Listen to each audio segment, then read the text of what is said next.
आजकल जब महिला नहीं पढ़ी हुई है, अब मर्द लोग अपना जिस तरह से रोज रोज अपना करते ही रहता है, लेकिन उसको तो ध्यान में नहीं रहता है कि हमको रोज नहीं पैदा नहीं करना है।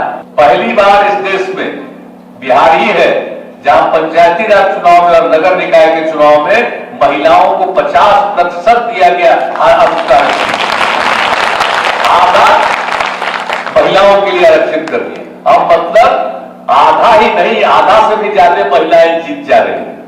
कहीं कहीं जहां पुरुष को भी लड़ना तो महिला लड़ ही सकती है, महिला को लड़ने में कोई दिक्कत नहीं है, लेकिन 50% में महिला का हक में कोई पुरुष नहीं लड़ सकता। तो अब ये समझ लीजिए अब कितना ज्यादा हो रहा है। और उसके अलावा जो बच्चियों को पढ़ाने के लिए हमने कहा कि बच्चियां पढ़ेंगी, और उसी के लिए ना पोशाक का, साइकिल का सब काम जो शुरू किया, और उससे जो स्थिति हुई और कितना ज्यादा लड़कियां आगे बढ़ी हैं। कम पढ़ती थी, अब काहे लड़कियों को पढ़ाना चाहते हैं। आप जानते हैं बिहार में कम से कम इसकी कमी होने के कारण महिलाओं के, अब उसके चलते यहाँ का प्रजनन दर कितना ज्यादा है परिवार। तो जब हमने शुरू किया तो देखा प्रजनन दर 4.3 है।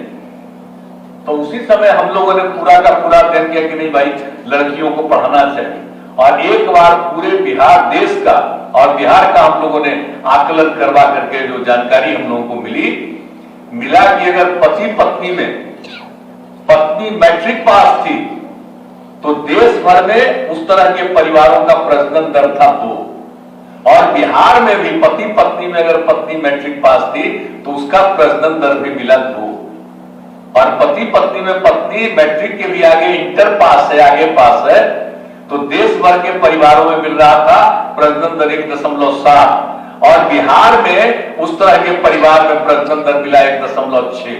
इतनी खुशी हुई कि अगर महिलाएं पढ़ जाएंगी तभी ना जाकर के कम होगा। जब महिलाएं पढ़ लेंगी तभी ये प्रजनन दर घटेगा। असली चीज तो वही है।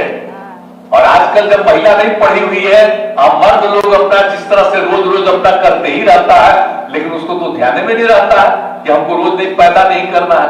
अब महिलाएं पढ़ी रहती है तो उनको सब चीज का ज्ञान हो जाता है कि भाई कैसे हमको बचाएंगे, और उस तरह से कितना लाभ हो रहा है।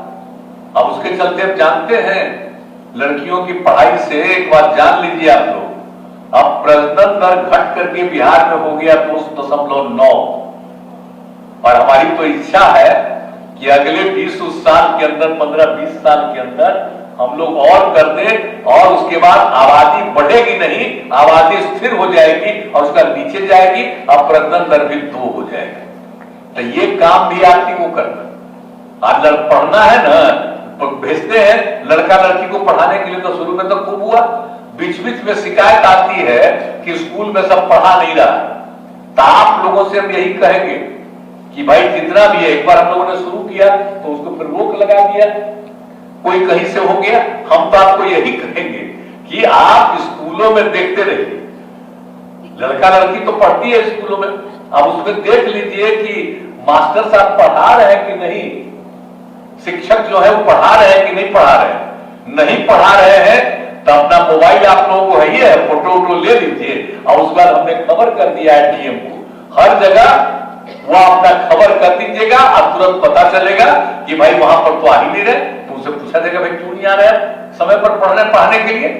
और जब नहीं आ रहे हैं तो फिर सरकार सबको पैसा देती है, तो सरकार डिसाइड करेगी कि ना अगर आप नहीं पढ़ाओगे और स्कूल में काम नहीं करोगे। अब बताइए, तो शुरू तो किया था 4,000 रुपए से, अब बढ़ते बढ़ते 20,000 पर, उसको बढ़ाते बढ़ाते और ज्यादा बढ़ा रहे हैं।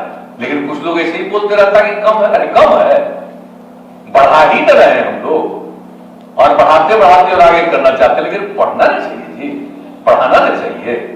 तो उसको देखते रहिए कि अगर कोई पढ़ा रहा है कहीं की नहीं, तो लड़कियां तो लड़के तो पढ़ रहे थे, तो कहीं अगर कोई कमी है तो कमी नहीं आना।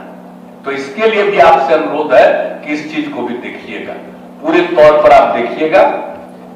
और सीधे सीधे बाल विवाह दहेज प्रथा, इसके लिए भी तो कराया है ना। तो बच्चे बाल विवाह कोई शादी करे, मना करिए कि मत करो, भाई बहुत अच्छा बताइए कि 50 साल का है, 50 है, 50 साल का, 15 साल का, तो उसको मना किया और उसका रख लिया, उसका हो गया। तो कितना अच्छा बात है। लड़का का उम्र 21 साल, लड़की का उम्र 18 साल, तभी होना चाहिए 18 वर्ष, तभी शादी होना चाहिए। तो उसके लिए बाल विवाह को रोकने के लिए भी जो हमने चलाया अभियान, उसको एकदम जारी रखें और दहेज प्रथा के भी खिलाफ। अगर कोई पैसा लेता है, दहेज लेता है, भाई बोलिए तुम्हारा लड़का के ब्याह में पैसा चाहिए, मैंने लड़की की शादी होगी तो लड़की के बाप को पैसा देना है, लड़के के बाप को क्या मतलब है? अगर लड़का का ब्याह नहीं होगा तो उसको कुछ आगे कुछ होगा। असली चीज तो हम सब लोग बैठे हुए हैं, तब मां ने जन्म दिया जी। तो अगर जन्म देती है महिलाएं, तब महिला की शादी होने में पैसा चाहिए, कितनी गलत बात है। कानून तो बना हुआ है, इसे सबको बताना चाहिए कि काहे तुम्हारा शादी होगा, नहीं होगा शादी तुम्हारा, रह जाओ। आज जिसका बाप माता उससे पूछना चाहिए कि तुम्हारा बचवा कैसे पैदा हुआ, तुम्हारी अगर पत्नी नहीं रहती तो तुम्हारा लड़का कहां से पैदा होता। तो इसलिए एक एक बात बताना चाहिए कि भाई इसमें दहेज मत दो। और अगर कोई दहेज लेकर के शादी करता है तो गांव में या कहीं भी पता चले, उसके ब्याह में नहीं जाना चाहिए। तो अपने आप हो जाएगा कि भाई कोई आइए नहीं रहा, तो धीरे धीरे पता चलेगा, पता चल जाएगा कि ये दहेज ले रहा। तो ये भी काम जरूर करिएगा। तो हम पिछली बार तो सब जगह घूम घूम करके एक बार नवी कहेंगे, तो इस बार भी हम आपको कह रहे हैं इन सब चीजों को भी करते रहिएगा, और जो आपको काम मिला उसको करिए, लोगों को और आगे बढ़ाइए, प्रेरित करिए।